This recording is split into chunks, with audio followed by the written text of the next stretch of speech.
All right, from the studio in Fairfax City, we are very grateful that Jon Durant accepted the invitation that was shown. Jon, welcome to my humble podcast, my friend. Thank you. It's a delight to be here. Thank you. Thank you very much. Jon, let's go back to the beginning of your life. Were you born like in a musical family? How old were you when you perhaps began taking guitar lesson, piano lesson, that sort of Sure. things? So I came by my mother's side of the family are very musical, and she went actually to New England Conservatory before marrying my father, studying vocal. My grandfather designed and played pipe organs, and was a music teacher at the Groton Academy in Groton, Massachusetts. My uncle is a Hall of Fame baseball writer who is perhaps best known for integrating baseball and rock and roll. And he, when I was a young lad of 2 years old, 3 years old, he actually lived with our family and introduced all of us to really the British invasion was his thing. And I can very distinctly remember hearing Tinker Tailor Soldier Sailor by the Yardbirds with Jimmy Page, where Jimmy, took the violin bow to the guitar. And I couldn't have been more than 2 or 3 years old when I heard that, and I understood what was going on. So at a very early age, I was exposed to things like that, and somehow or other, when I heard Roundabout for the first time, I understood when I heard the Mini Moog, that's what a Mini Moog is, right? Sure. Okay. So, from a very early age, I had an understanding of these things. And I got my first guitar at 12, but I had kind of been fooling around with it before that. My oldest, I'm the youngest of 5 brothers. The oldest, Kingsley, is also a very good guitar player, and I've produced a few of his albums over the years, and it's always kind of been there, right? It's always been in my hands. So, yeah. And then I think I read somewhere that around when you were sort of 14 years old, you started to play guitar for real, if you will, right? Yeah. I took it very seriously at that point, and studied. Interestingly, the guy I studied with, John Cattler, was my first teacher. At the time that I was studying with him, he was a senior at Berklee, and he was getting into microtonal guitar. Wow. And I have very distinct memory of going to see John McLaughlin with him at Berklee. And the opening act was a guy named Randy Roos, who was playing a fretless guitar. Yeah. And I was utterly blown away by Randy. And a couple of years later, I started studying with him. And to this day, he and I remain very good friends. And I try to visit him as often as I can. He's up in New Hampshire, and I've recorded several times at his studio. And he's really the reason I play fretless guitar. That was the first person I heard doing it. And for a lot of years, I wouldn't go there just because of Randy. It would be too, how could I touch that, right? This absolute genius in my life that I couldn't compare myself to him. But at one point, my brother Kingsley had gotten a fretless guitar and brought it to me to show it to me, and put it in my hands, and I went, oh, it's over. I have to have one. And, at that point, I had become friends with Saul Cole, who's a guitar builder here in Portland, and said, hey, what do you think? You want to build one of these? And he went, yeah, definitely. And so 10 years ago now, I started playing it again, and it's kind of become a big piece of what I do. So good for you. And at the time, I read that you began gravitating towards just fusion, if you will, right? Yeah. Right. And very specifically towards ECM. ECM, yeah. And you know, it was at that time, when you think about it, 1978, 79, you know, Steve Morse had come along, Alan Holdsworth, Al Di Meola, all these guys playing a million notes a second, right?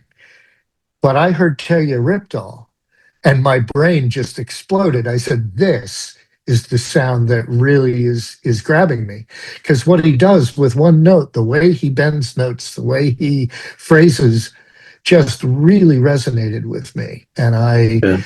I found my calling at that point. It really, you know, I said, okay, I get this. I understand what it is that's moving me about this. And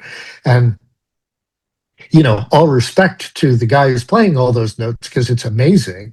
Hmm. But I'm not as moved by it, you know. Sure. I can have a great laugh listening to the Dixie Dregs, you know, and especially when I'm in the car, I have to be careful, you know, not to exceed the speed limit. Sure. I know what you mean. I know what you mean. Yeah. But ECM is unbelievable record label, man. It's yeah. It is, you know, the sense of space, the sense of not needing to fill every moment, you know. It's really, it just really, I took it really to heart. And Yeah, I know exactly. I began going back to the record label to see.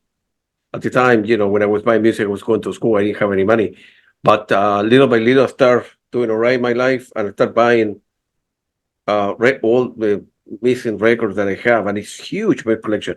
I think the record label now, I don't know, I'm making a number up, it may be 2,000, and I think for ECM, I'm only have like a couple hundred, and I tried to get a hold of the person who found the record label in Germany. I forgot the name, but the guy I think is Manfred Eicher, yeah, right. I think he's still alive. I think, right? it is, yes, it is. Yeah. And he's, as I understand it, he sold out, but he's still very much involved. Involved. Yeah, I would like to try to get a hold of him. I remember the first record I bought ECM would have been probably Pat Metheny and Lyle Mays at the time. Sure. Yeah, what a great record, what a great musician, and Oh yeah. still great music. So were you so when you were 15, 16, were you in any band in high school? Sure. Yes, I was in bands in high school, and Yeah. I did let's see, in 1980, I did a tour of Europe, which was one of those, you know, all-star jazz bands, you know, best jazz players in the country, that got to play in the Montreux Jazz Festival and Yeah. toured all over, and that was great. Really, it was a fun time. And it actually, a moment happened on that tour that has really stayed with me, which was, you know, we were in rehearsals in New York, and you know, the jazz band repertoire at that point, they had started including like some rockish numbers, you know, because kids were into rock, and they wanted to stay relevant instead of just playing, you know, big band things. And there was one tune that, of course, featured the guitar. So I have a solo, and it's a rock thing. And I, you know, turn on the distortion to do more of an Alan Holdsworth kind of vibe, right? Yeah. The band director just stopped everything. He was like, no, that's rock. Don't do that. I'm like, well, it's a rock piece, you know, but okay, fine. I'll be a good boy, and I'll play clean, and was bored. And we played a gig in Germany in a little town called Dinkelspiel, and I could see, you know, we had the big crowd in a big beer hall, and the response was kind of tepid so far, right? And it came time for my solo, and I said, "That's it, I'm going for it." And I turned on the distortion, let loose with a solo, and the crowd went bananas, Of right? course. Just, you know, everybody was up and yelling and yeah, you know. Yeah. And the band director, you could see, was like furious when I did it. But then the crowd reacted and he went, okay, you win. That's right. and and it was and the lesson was I have to be me. I just, I can't, I'm never going to play like everybody else. I That's right. just have Yeah. to be me. And the result of that ended up being I went to Berkeley and ran away screaming after a year because they wanted me to play like everybody else. It was, Yeah. cookie cutter. Gotcha. This is the book and this is what you will do. And I was like, no, this is not for me. I'm just not, Yeah. Gotcha. Gotcha. How difficult was to get into Berkeley to begin with? You need to At pass that like an time, audition? No, no, no. I had to do an audition, and that was fine. It was really Yeah. at that point it was just playing, so that Mm. went fine. But no, it just wasn't. It wasn't for me. To a So structure. Yeah. Yeah. yeah, yeah. That's for people I don't know, that's a great music school in Boston, Massachusetts. It's a great school. Mhm. Similar, probably Juilliard in New York, or I mean, one of Yep. the top school that a lot of great musicians have come out of that school. Oh, sure. No, it's a great music. So, what kind of so we are talking about 19. So you finished high school like around 18. You went to Berkeley. Yep. 18, 19, and then what Eh, what kind of music were you playing when you become proficient in your instrument or so, right? You went into prog So rock, yeah, jazz I rock, mean, I was playing a lot of jazz rock fusion. That was yeah, really jazz rock my fusion. my thing. But I was also, I had a band in high school, and again with my brother Kingsley, and we would play a lot of the Police, and we'd played some Steely Dan and this and that and that and this, and but we loved the Police. That was like Mm. it was that time, right? They were fresh, they were new, and I loved Andy Summers' approach with using the effects that he does and creating textures, and I that was a huge starting point for me down that path. Mm. Figuring out how's he doing this, and Yeah, you know which well, explains why I do all that I do with all my effects now. Uh, absolutely. Were your parents pissed off at you when you left Berkeley and say, no, this is not for no, me, that I wanna I no, could graduate, right? Make you happy, but I'm not that, going to that be at happy that the way. at that point, I was the youngest of five, and my father had pretty much thrown his hands up and said, "Whatever, I can't figure you out anyway." So, Do whatever make you happy in your life. right, Right. so But the good yeah, thing is, I mean, you were a rebel in many ways. You walk away, but if hasn't worked out, right? You have tried a year in the Boston playing here. Man, I'm not making any money. Maybe I should listen to my dad, go back to school. So right. it was Well, like a and plan and B. and that's what I did, and I ended up, getting a degree in marketing, Yeah. and I ended up working at Lexicon, who make effects, and they actually invented digital audio, and they were the first digital reverb to really catch on in the studios, and they were huge, and I had a really great run with them, and then eventually in the mid 90s. It was an interesting time for me because my wife was doing very well with her job. I wasn't sure where Lexicon were going after they got bought out by Harman. And I had David Torn breathing down my neck about starting a record label. Mhm. And that's what I did. I started Alchemy Records, Yeah.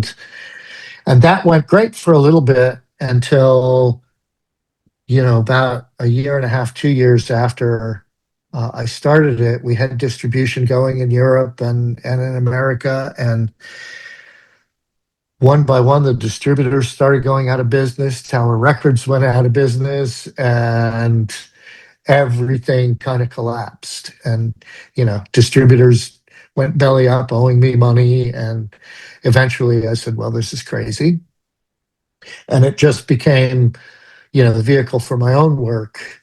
Good, But good. fortunately, we were in a position where it was okay, and like I say, with my wife doing so well, it worked out great. We have a great existence, and I can make music, and and was able to be at home with the kids, the boys. We had two sons who Yeah, I got to raise, as an at-home dad, and yeah. that Good worked for you. out fantastically, Of you course. know. I'm happy. And Does the record label still exist? Is it think in Texas, yes, right? Or no? no, it's based where I am, sort of halfway between Portland and Massachusetts. Ah, So okay, got it. Good for you. yeah, And so are you doing okay with that record label? I mean, it's Break just even it's list. Yeah, I yeah, with my own things I can break even and do okay. So that's just a for you. that's a really good thing. Yeah, yeah, Yeah, yeah. Now, as you know, fewer people are buying music, CDs, vinyl out there. Some do, some yeah. don't. But the music biz, The, unfortunately, have been yeah, I mean, it's interesting because, I think my audience tends to be the buying kind, right? divided. They're, Yeah, and it's frustrating that, like, I have this new album coming with Bob Magnus, a wonderful woodwind player from New York. And it kind of came out of nowhere, and I didn't have plans for it. So I said, I'm not gonna print CDs. He didn't care about printing CDs and printing vinyl and all that. But we wanted to get it out because it's such a really interesting and unique album. And so we said, well, let's just do digital only because it means I don't have to spend a fortune on it, and that's great. But the reaction so far from my audience is quiet because I don't think they take it seriously because I didn't go to the extent of pressing out vinyl or CDs. So yeah, absolutely, man. Yeah, I will buy everything. yeah, And I don't know where I want to put it, but I don't know. That's another question. yeah, I know. But which do you enjoy more, the recording, at home in studio, or playing live, or is a space for both Uh, in I'm your life? I'm not the most comfortable person playing live. I tend to Yeah, have some performance anxieties. But gotcha. what I love is being together in the studio, making something happen. To me, the creative process is what I love. And that process can be spending hours working on one little detail, or the immediate process of improvisation, which I adore. And so for something like the Baldock Transmission that just came out, we did that live in the studio with no planning whatsoever. Everything just went, we walked into the studio.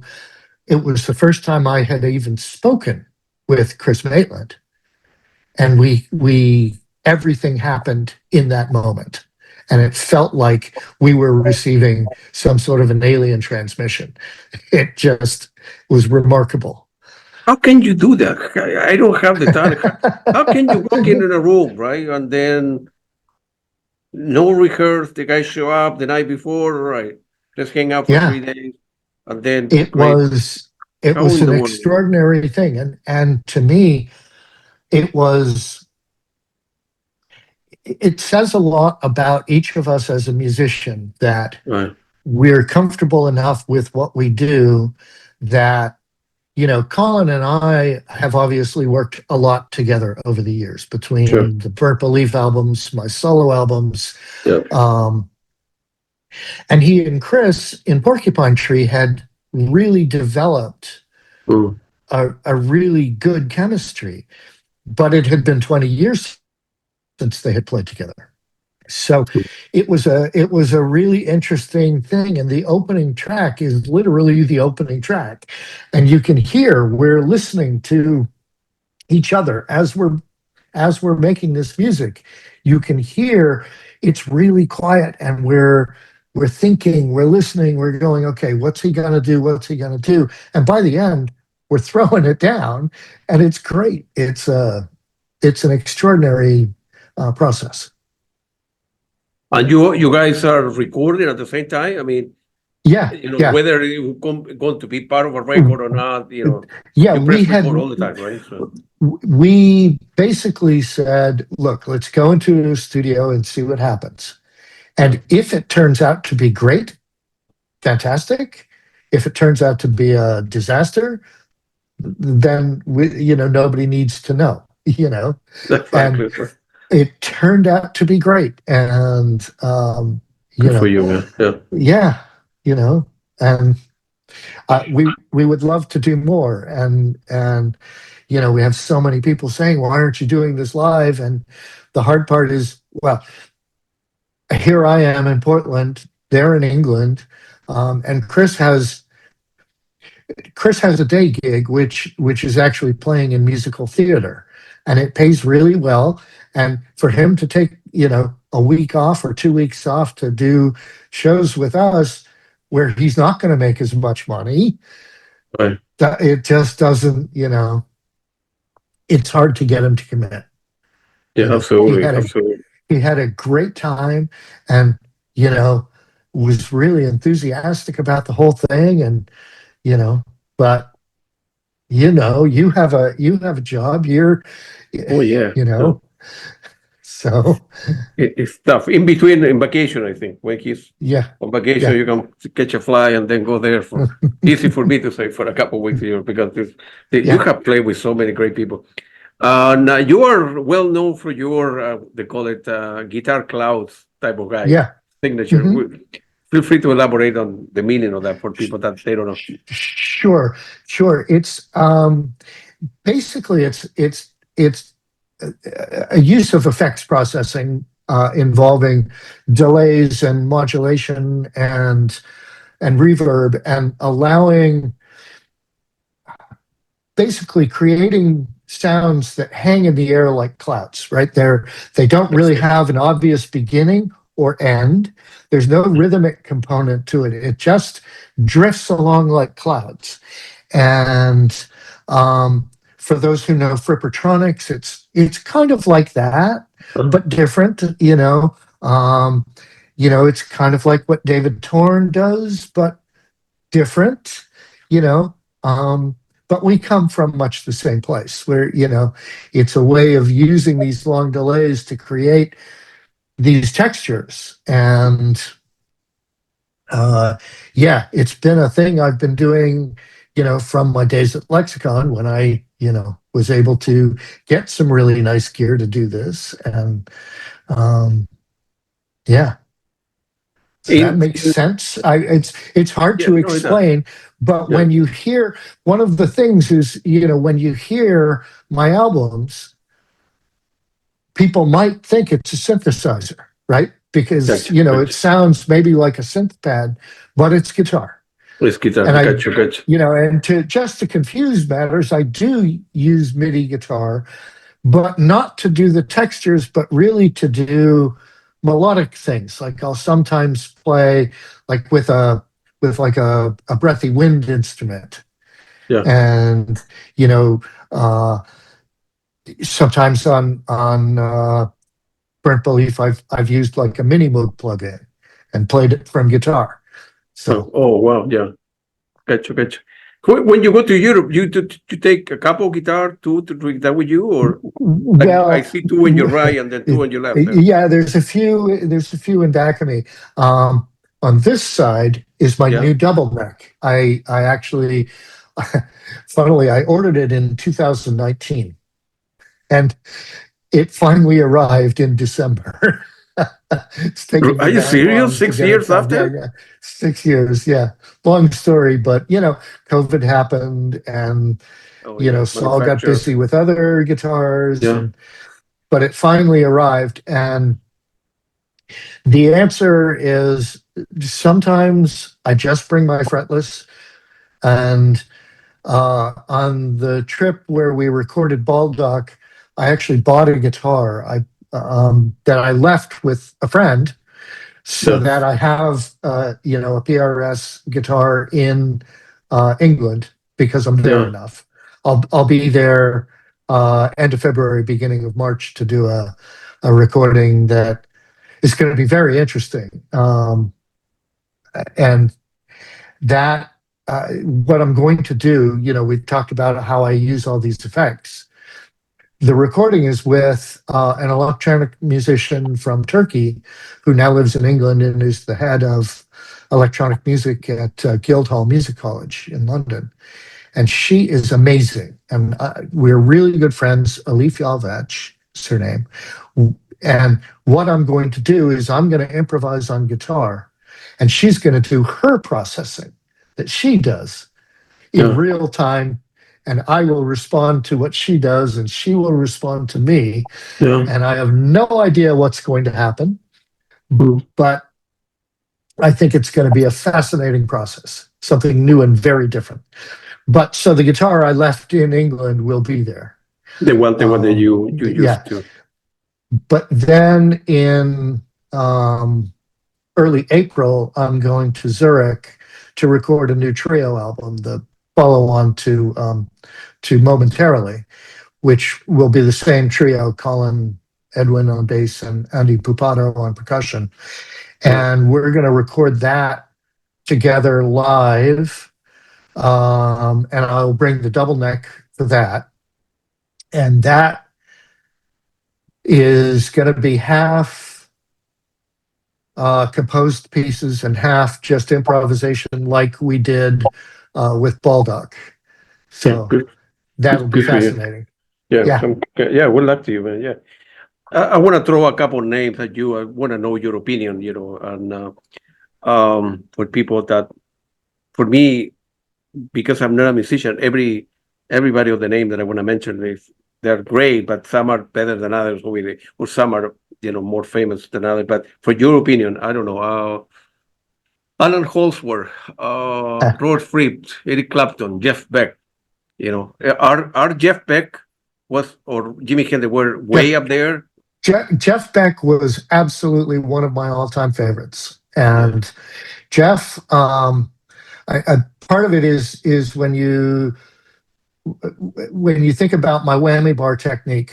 So when I'm playing a fretted guitar, I do a lot with the whammy bar to sort of do inflections, much the same way that Jeff Beck does. Yeah. And David Torn does as well. I learned a lot from Torn. And but Jeff was absolutely. I saw in 1980. I saw him at the Cape Cod Coliseum, and the sound was horrible, and I was like way in the back, and I couldn't speak for a week afterwards. I was just, my brain was completely blown by him, and it was never, how many notes he played. It was how he phrased them and how he coaxed everything out of that guitar, and just monstrous for me. And Holdsworth as well. And I got to be friends with Alan in my Lexicon days, and there was talk of him doing a record for Alchemy when I was starting the label, and he wanted more money than I could come up with for an advance, and so it didn't happen. And we stayed friendly till the end. I hadn't seen him for a few years, but Leonardo, who runs Moon June Records, that did manage Alan, he and I are friends, and he was telling me, I saw him about a month before Alan died, and he was saying he wasn't well and he didn't expect he would be lasting long. And those two were huge for me. Alan's, and interestingly, what I love most about Alan was his chords. The chord voicings he did were out of control brilliant. And Leo is a good friend of mine as well. Leonardo's a very nice guy as well. Oh, he's a wonderful guy. Yeah. Very, very good, decent guy. I think he lives in Spain now, right? Yeah. He's in Spain now, yes. Yeah. Yeah. And I was I was invited to play with Stefan Thalen at the Moonshine Festival in July, but I have too many things I have to do, and I just couldn't pull it off. I was like, oh, because in August we're actually going to Prague to record the Fractal Sextet. We're going to record a new album. So Where's going to be yeah, the one? in Prague. In Prague. Okay, got you. Yeah, yeah. All right, good for you, man. You're busy, man, which is good. I am. I have a lot It's a good going this problem to year. have. Yeah. Yes, it is. Yeah. What is, the people that they don't know, right? So when you are an artist, they you get coffee, you go to your room and then try to come out with something. The music comes to Yeah. you. What's your daily practice routine like, right? Uh, Practicing, and you so wake up, you go to a studio, or you go for a walk, and then, man, voice and the room I'm in now is yeah, my studio, and yeah, I basically, I have my coffee, and then I come up here and I plug in, and depending on what's happening, I may have, like, if Stefan has something for me, he's now in Romania, Bucharest, and he will often send me something in the middle of the night, right? And I'll wake up and there's something in my email inbox saying, okay, hey, can you try something on this?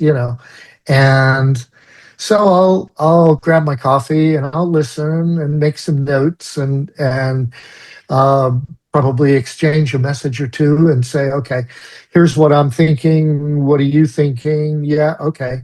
And then I'll start playing, and then hit record, and then send it off.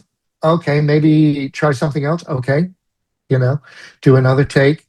Um, you know, uh,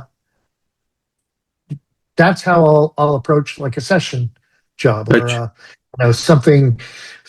Often, with Fractal Sextet with Stefan, I'm in the very early stages of the composition. So he'll have an idea, he'll have a groove, a right? rhythmic pattern. He'll ask me to play something, and then he'll take what I play and sort of start turning that into the composition, right? And Fabio Anile, the wonderful keyboardist in the band, is also a composer. He'll take what I do and he'll orchestrate around, like if I'm playing a solo, a melody, he'll orchestrate chords around my melody. Mm. So, yeah. Good for you, man. So email, sending file back and forth with the different guys, different girls, whatever, different bands. Mhm. And then, hey, I like this, but the last 30 seconds are great. Can you do more of the 30 seconds? But and eventually, Yep, in a couple of weeks, hey, we have something we have good here. something. Exactly. Yep. Yeah. Yep. Good for you. Good for you. And yeah, Yeah. wow.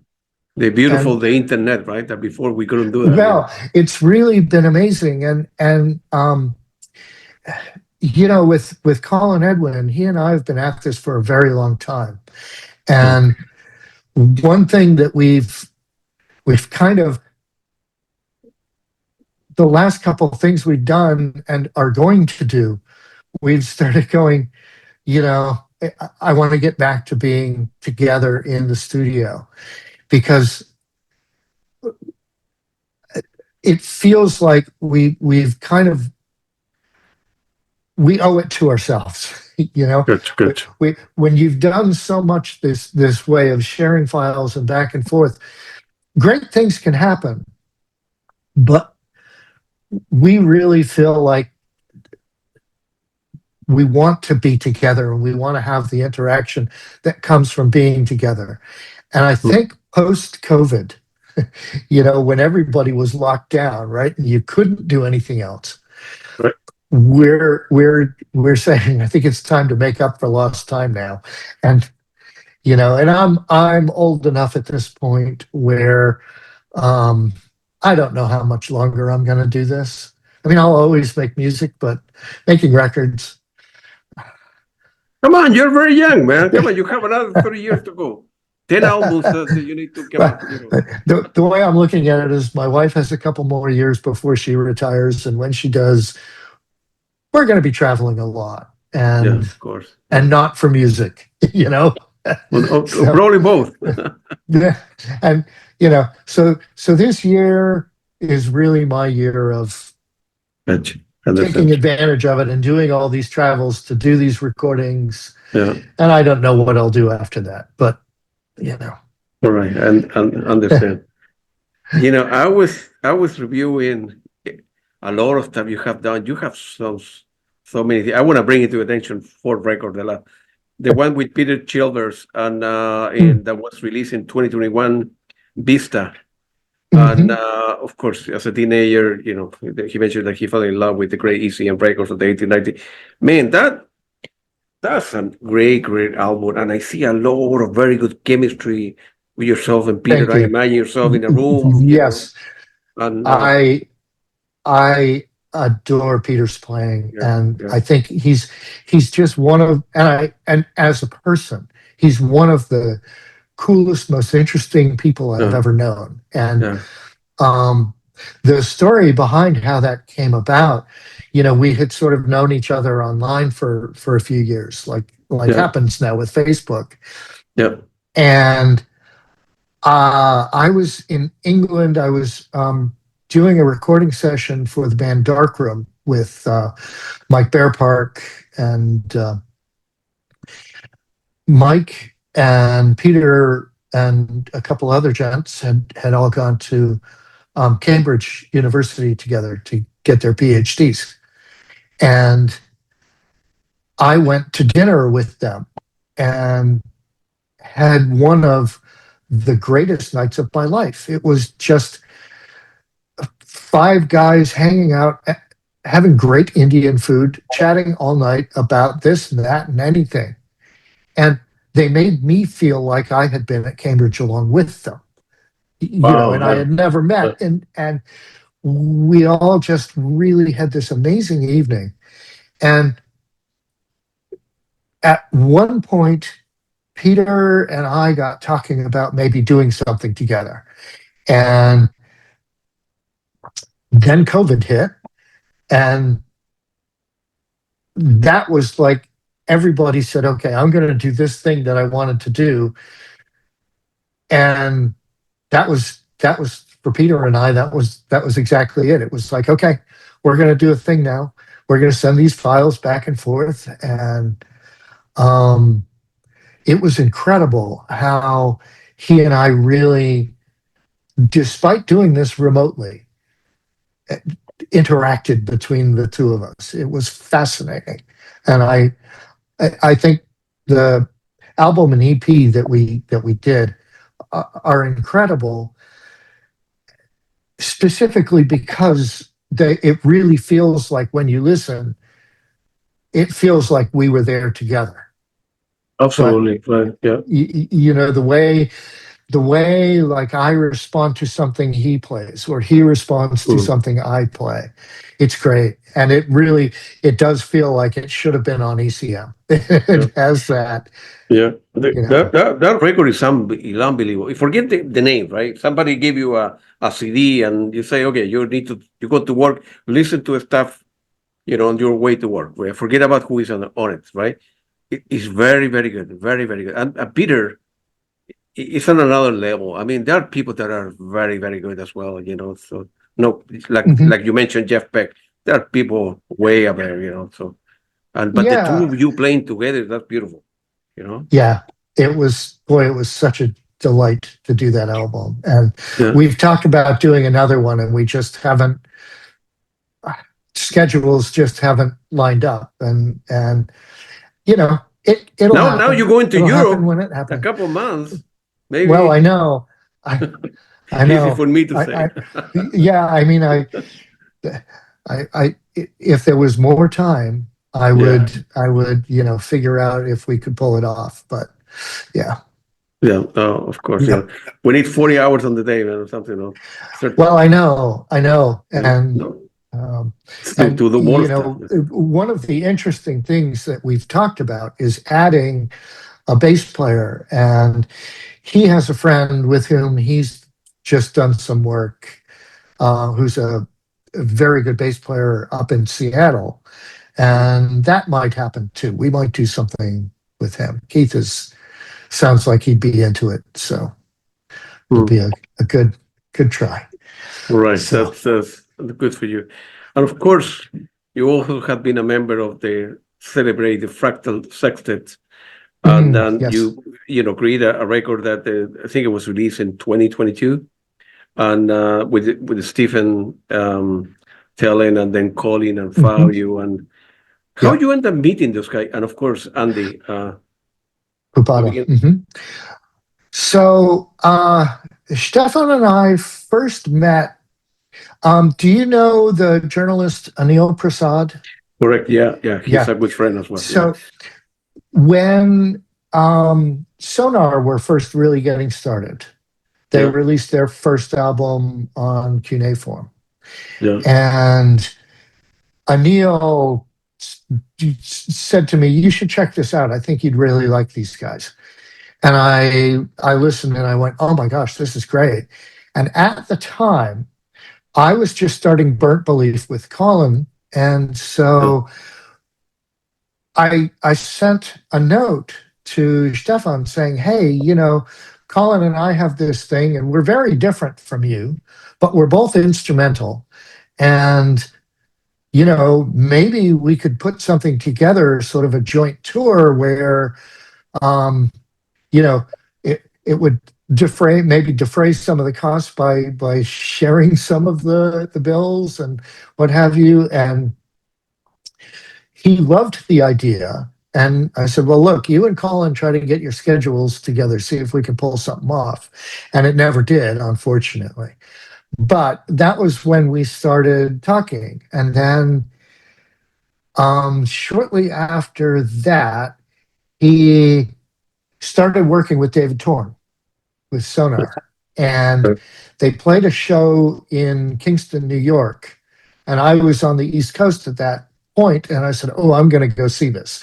So I drove down to see them, and we met in person for the first time and had a great time, and that sort of solidified everything. So when he did that first Fractal Guitar album, he had David Torn playing on it and a few other players, Barry Cleveland, and I forget who all else played on it. But at the end, he said, "Oh, John, I forgot. I should have added you to this. Do you want to do something on this piece?" And he sent me a little bit, and I'm the very beginning of it. And then David Torn comes screaming in on top of it, and it's fabulous. And it was great. It was actually, funnily, for all the work that David Torn and I have done together, it's the first time we both played guitar on the same album, and this ended up being on the same track too. And then when he did Fractal Guitar 2, that's when I really got involved, because he had me play on every song on that album. So that ended up being a big thing. And Fractal Sextet came out of that. That was when we released it. We did it was COVID still, and we did a big Zoom with, fans were invited, and we had all the people who played on it, kind of having this roundtable discussion. And everybody kept saying, "You got to find a way to do this live." And so we started talking about, well, how would we pull it off? And who would we have do it? And immediately I said, it might be interesting. Actually, you know who it was that threw it out was a Rare Noise, Giacomo. Said, Giacomo, because he had worked, Colin had released several albums on his label, and he knew Burnt Belief and knew we worked together. And he said, why don't you, Colin, and Stefan do something? And I said, well, there's a brilliant idea. And that, led to Stefan, who was working with Fabio, the keyboardist, Fabio Anile. And what do you think about working with him? And I said, great, he's brilliant, let's do it. And then Andy Pupato, from Nick Birch's Ronin, was in Zurich with Stefan, and he was involved. And then it became, who's going to be the drummer? And Colin said, I just saw this guy on YouTube that is this polyrhythmic genius, Yogev Gabe. And we watched this video and said, yeah, I think that's our guy. And it turns out not only is he brilliant as a drummer, he's funny, he's just the nicest, sweetest guy. And he comes in 100% prepared. Like when he got to Zurich to record his drums, he knew the material better than Stefan did. So Wow. it was, and he said, well, he and I we had lunch together a couple of weeks ago in Boston, and he said, I have to, because there's no way to do it otherwise. This stuff is so complicated. You've got, Stefan writes these pieces, like one of the phrases is in 7/4, another one is in 5/4. And I have to, as the drummer, be able to make that groove, Yeah, and yeah. Mhm. it's so complicated, and yet he totally nails it. And, effortlessly it seems, but it's totally all about him writing it all out and practicing it and figuring out how it really works. And, Absolutely. Yeah. it's amazing. So, yeah. And what was funny was he couldn't believe, he's going to be working with Colin Edwin from Porcupine Tree, because his favorite album was Fear of a Blank Planet. And then when he learned that Colin was the one who told us about him, he was like just blown away. It's what Wow. what a Good for nice him. moment for him. Yeah, yeah, it was Absolutely. great. Yeah. And I'm glad So, you know Anil as well, because Anil is a yeah. true pioneer, as Oh, a real absolutely. music journalist. Yeah. I'm Oh, not. I just like yeah. music. Well, he's amazing, and I met him very early on, Yeah. because he had interviewed David Torn for one of his first ones, Right. and Torn was the one who said, "You need to know this guy. He's brilliant." And Yeah. yeah, He really knows his stuff, and yeah, he yeah, has like a yeah. huge music collection. It has been Oh a good yeah, yeah. inspiration for me. When I opened the channel, like it's going to be 4 years now in July. I look up to him because so I end up interviewing Anil, and he make me Great. run recommendation and stuff like Yeah, that. yeah, He's a very good yeah. person as well. Oh, So he is. Yeah, very good absolutely. individual, and he really Yeah, knows his stuff. Of course, yeah. momentarily, the album for 2024. That's Hmm. another masterpiece, man. That's a very Thank very good you. album, man. Very good Thank album you. with It's Colin and it Andy and it means a lot to me. That was a record that for me it was very personal. And there's quite a long story behind it, which is that in 2022, when Russia invaded Ukraine, um, we have to back up to 2014. Colin and I did an album and some live shows in Ukraine with a Ukrainian singer named Dina Kovkin. And she and I, over the years, had become, very close friends. And so when Russia invaded, her husband sent her and her then 7-year-old daughter to Poland. And they weren't very comfortable. So my wife and I said, well, look, um, you're welcome here if you'd be more comfortable. And they said, yes, please. So we put them on a plane, got them here, got them settled, and for a year and a half, they lived with us. And they yeah. lived in this room right here where all my guitars and things are. So I lost my studio to this, wonderful mother and daughter. And eventually, after they'd been here about 9 months, Polina was in school and Ina was working during school hours. So I kind of had that opening to go into my studio and play, during those hours, right? So I I kind of had this rush of music that just had to get out of me, and all of it happened in the span of like 3 weeks, where I just kind of I hit record and improvised, and these pieces came out, and then I tidied them up and sent them off to Andy and Colin, and then they did what they do. And with Andy, I actually went over to his home and sat down. He's got this amazing collection of percussion, and several pieces he actually built himself, fabricated with metal and just really, which is one of the things that from the first time I heard him in Ronin, I said, this percussionist he does some things that I've never heard before. He hits something and I'm like, that's such an individual voice, right? And I love that. I love the idea that a percussionist, as soon as he hits something, you know who it is, right? Sure. This is my thing as a guitarist. I hope people, when they hear me play, know it's me playing immediately. Colin, I've always felt that way from day one with Porcupine Tree. I was like, boy, that's a distinct voice right there.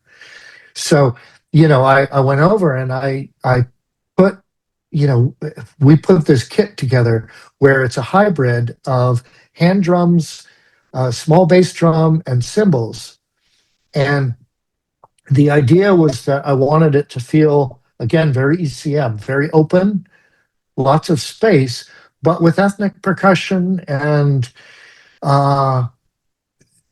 different sounds than a drum kit, right? And he was amazing that he could pull this off. I mean, it's just incredible what he does. So, yeah. Well, I mean, because great we're for gonna, all of you, so it's. yeah. So the follow-up we're going to record in April, and I see. we're going to do this one all together instead of everyone doing their part remotely. So I'm super excited about it. Good for you, man. You're like a good wine. You're getting better with age, man. So don't retire, man.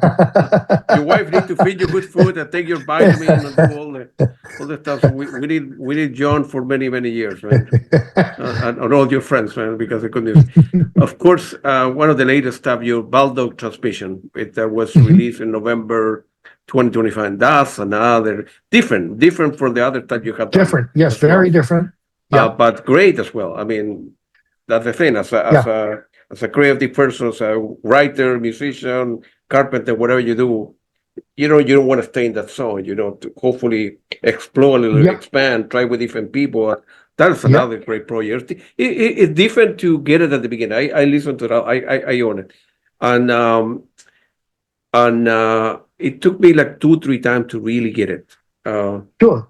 I would imagine it will take a listen or two because it is different. It's different, yeah. But one of the things about it, because it was all improvised, because we just went in and said, okay, well, let's just play, see what happens. We then took the pieces, and there's very little, we edited for length more than anything. But there's a couple of pieces where, say, Colin played a riff, and I was like, that's a great riff. Let me double that for a moment, just so that it feels intentional, right? Sure. And so we have a couple bits like that. I did a bunch of like soundscapes that kind of start and end several of the pieces that I then mutated so that it sounds like, a distorted AM radio or something, right? To kind of play off this transmission theme, right? And so those kind of set up some of the pieces. But pretty much everything you hear is exactly what happened live. So in the middle of the piece, when you hear all these weird sound effects going on, that's me live with my gear, right? And, and there are some sort of overt solos, but mostly like I'm playing, I was trying to instantaneously compose, That's, is the way I was playing. And I'm amazed by how it came out. And I mean, to hear Colin and Chris, just the way the pieces, the change in groove in the middle of the piece, that just happened. That wasn't like somebody said, okay, we're going to go to halftime now. They just did it. And that's a beautiful magic. and I'm sitting there watching playing going, okay, don't screw up, because that was magic right there. That's right. Yeah, absolutely, absolutely. And I want to emphasize what you mentioned about the mother and the daughter, that you helped them out before. That's an important thing in life. I grew up in a Catholic family. I told you, John, before, in South America. And doing the right thing, help people out, is important, right? Yeah, we need to make money and go to school, pay the bills, of course, but it's important. For sure. And I'll tell you, I would do it again tomorrow. Yeah, and that's good. If they, and they're, Ina is making her own way. She is the star of the Ukrainian community here. It's unbelievable how, she got here, and immediately we found there was a Ukrainian church just up the street. She walked in there, and from that day, she has been the guiding light. I mean, she is an amazing singer, incredible singer, and also very beautiful. And you put these two things together, and it was as though she was just what they had been waiting for, to get this community to come together. And she's front and center all the time in the community, and I love it. And her daughter is just doing great in school. I love that. Paulina is she's like our little girl that we never had. We had two boys. That's right. But we got to have this little girl for a while. Yeah, and, good for you. We, as human being, we are killing ourselves. I mean, the Russian and Ukraine have been going on for 4 years. Shouldn't we be beyond this? Israel, Palestine, Israel. Come on. It just drives me crazy. As human beings, haven't we got beyond this? I mean, seriously, it drives me nuts. It's inexcusable. Maybe we are doomed. We are doomed, man. I don't know. We have to be, because if people like you and I are the rare ones, there's something very wrong. You know. How difficult is to stop Putin, or I mean, and it's not just a United States problem. All the countries getting together. It's everywhere. I know. It should be very easy to, but. Anyway, man, the world's so beautiful. Go outside, go for a park, man. Read some book, go to a museum. Honestly, the world is beautiful. Why are we doing this? I was funnily, I was watching a TV program last night that was filmed in your former country. Yeah, it's called The Long Way Up, and it's Ewan McGregor and his best friend riding motorcycles through Patagonia. Right, riding electric motorcycles. Can you imagine how? No, I cannot. Charging, and this was in 2019, so there were no charging stations. But my goodness, so it's now on our bucket list of where are we going after she retires, because we're going down south. And the south of Chile. Oh my the north gosh, and the south are very different. So beautiful, so beautiful. Happy to recommend you some places when you. Please, please. We'll be talking. I don't know what are we doing as human beings. Music has been beautiful. This country has been very good to me, man. I may not like politics or the current president. I try to stay out of it. But this country is an unbelievable country. There will never be another United States of America in any galaxy, in any twilight zone. I came here with nothing. And I have done well for myself, so help people out doing the right thing. And that's what my motivation with the channel. Everything is donated. I have no interest in becoming famous or this or that or being a YouTuber. Music through my dad, in many ways, I'm living history. My dad showed me music when I was a little kid, a baby actually, and then music is a beautiful thing, man. So That was the main Yeah. motivation to create and the channel. And you have another album coming up with you say with Yes. Bob in Film Noir that is going to be Yeah. released February the 6th. February 6th on Actually next Friday. week, right? Yeah. Yes. Right. Yeah, and that again is a very different thing. But the story behind it is fascinating because Bob is a first call sax player in New York, sax and woodwind, and he's actually his training was classical oboe. And he and I, he didn't realize this. We've been friends on Facebook, and he sees, I post these little videos of me playing every now and again where I just, got into something and it was cool. And I said, all right, I'll share this and, catch a quick video on my phone. And he had been watching them and then started listening to my albums and, listened to momentarily and went, wow, I really like this guy's work. Really enjoy it. This is cool. And he didn't realize that he and I had played on a couple of smooth jazz albums together in like the late 90s, early aughts. And so one day he's seeing something of mine on YouTube, and he looks over, at the playlist or whatever is, on the right hand side, right? And there's this tune he and I had both played on, and he was like, I had no idea. So he called me up out of the blue and said, hey, I saw this thing, and then I've been so into your stuff. I'd love to do something. And do you have any sort of anything that is sitting around that you're not, sure what to do with? And I said, as it happens, I do, because I had recorded some cloud guitar scapes. Just I had done this album with Stefan Thalen, the Rothko Spaces, and the idea is that it's fairly dark and uses a lot of like feedback guitar, and then he adds like strings to it, and it's quite beautiful. And so he did the first one with David Torn, second one with Marcus Reuter, third one with me, and now there's three more that have come out with Torn and Marcus again, and then I'll be on the sixth one again. But I had done some pieces that sort of were in that zone, but were just guitar. And I really enjoyed them, but I felt like they needed something. And I said, well, let's see what happens, right? So I sent it off to Bob, and what came back was incredible. I mean, this beautiful, passionate saxophone.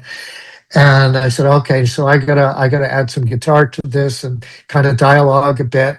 And then we did a few more pieces because I had other things hanging around, and he starts layering all these winds together, oboes and contrabass clarinet and bass flute. And I was like, man, this is just, and it's so spacious and improvisational and ECM, again, very ECM, and utterly beautiful. But also at the same time, it kind of feels like, these are moments that might be something that happens in a film noir, right? My wife was listening to it and said, yeah, this is really sort of a mystery thing, right? All right. And I was like, yeah, okay. Yeah, black and white, here we go. So, yeah. So I'm really excited about it because it came out of nowhere, and it just, it happened in the span of a week, and I was like, no, we got to get to set. It's, it's magic, and it's one of those. It deserves to be heard. So I said, all right, we're going to put it out, and let's see what happens. Let's see if people respond. Yeah, so, looking forward to hear that. You mentioned Marcus Reuter as well a couple of minutes ago. He's a very nice guy as well, and oh yes, yeah, I love very good Marcus. musician, very good person. So yes, yeah. I have. I really enjoy him. We've done a few things together over the years, and yeah. He's now touring with Pat Mastelotto and then Tony Leggins and Tony, and of course, Tony. Tony played on all my early albums, Yeah. and All right. and that was, and funnily, he is the reason I got together with Colin, because Really? yeah, it's a great story. I have been working with Tony on, I think we did 5 albums together, and he had been opening for Porcupine Tree in Europe, and this would have been the Fear of a Blank Planet tour. So what, 2009, 2010? Mm. And my older son was learning the bass and starting to get pretty good. And his favorite bass player was Colin. And unfortunately, they were playing a 21 plus show in Boston, but they were playing a theater in New York, so I could take him there. And it was a Saturday. So I said, well, let's go have a boys' weekend in New York. And then I said, without telling my son, I sent a note to Tony saying, hey, I know you just opened for Porcupine Tree in Europe. Would you be okay asking Colin for backstage passes for me? So we get to the box office, and sure enough, there's passes. Wow. And we went back, and we spent about an hour talking with Colin. And it was not just me. He was involving my son in the conversation the whole time, right? And then I had a band with my kids, and we played a bunch of Porcupine Tree songs and had a great time. So when I finally went back to recording, I started doing the demos, and I'm listening to them, and I'm thinking, these aren't Tony Levin bass lines, they're Colin Edwin bass lines. You hear a line, right? And Tony, Tony is Tony, and Colin is Colin. And it's like, these aren't Tony's bass lines, these are Colin's bass lines. So I sent a note and I said, hey, you remember me? And he said, well, yeah, I do. I checked out your album after we talked and really enjoyed it. And so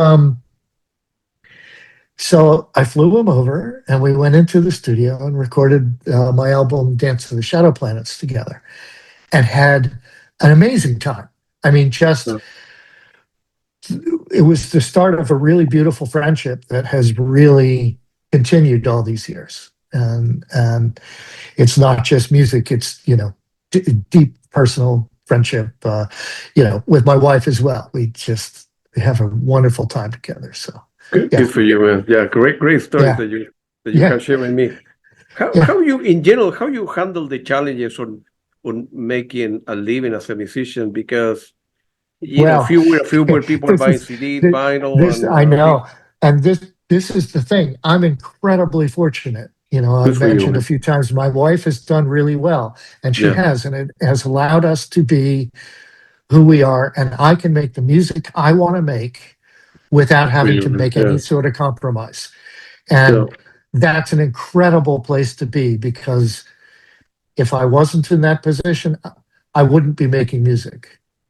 You would be working somewhere. I'd still be working for someone like Lexicon, like I used to do. Gotcha. And because there is no way with instrumental music at this point, it's nearly impossible to make a living. Yeah, absolutely. Yeah. Well, God has been good to you, and you have been good to other people. That's what it should work out, right? As human beings. I hope so. I think you're right. I think being good to other people, really is the key to all of it, isn't it? Absolutely. Absolutely. The last two questions, actually, 1, 2. Okay. What's the best piece of advice you have received in your career for someone, or I'm sorry, the best advice? The best piece of advice you have received from someone. From someone else? Yep. That's a fine question.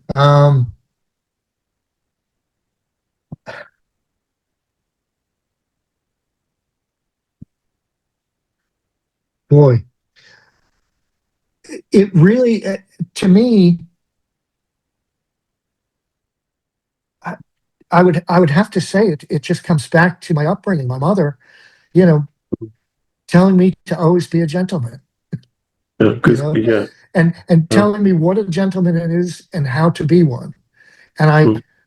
I have tried hard to live up to that, you know. Absolutely. And I You so know, you have good parents, man. That's important. It's, and I got lucky as well that I grew up in a good family as well. And I told you I went to a Catholic school, a private school, and so helping people out, doing the right thing, don't cut in corner, don't take yeah, advantage. yeah, Someone, God, Virgin Mary, whatever up there will help you out, and good energy will come your way. I'm yeah, 1,000% sure, that, man. yeah, yeah. John, feel free to mention your website where people can buy your music, get a hold of you, Bandcamp. Sure. Yeah. I mean, jondurant.com, Yep, JON, no H, that's important. yep, that's right. um, you know, and Bandcamp, of course, Yep.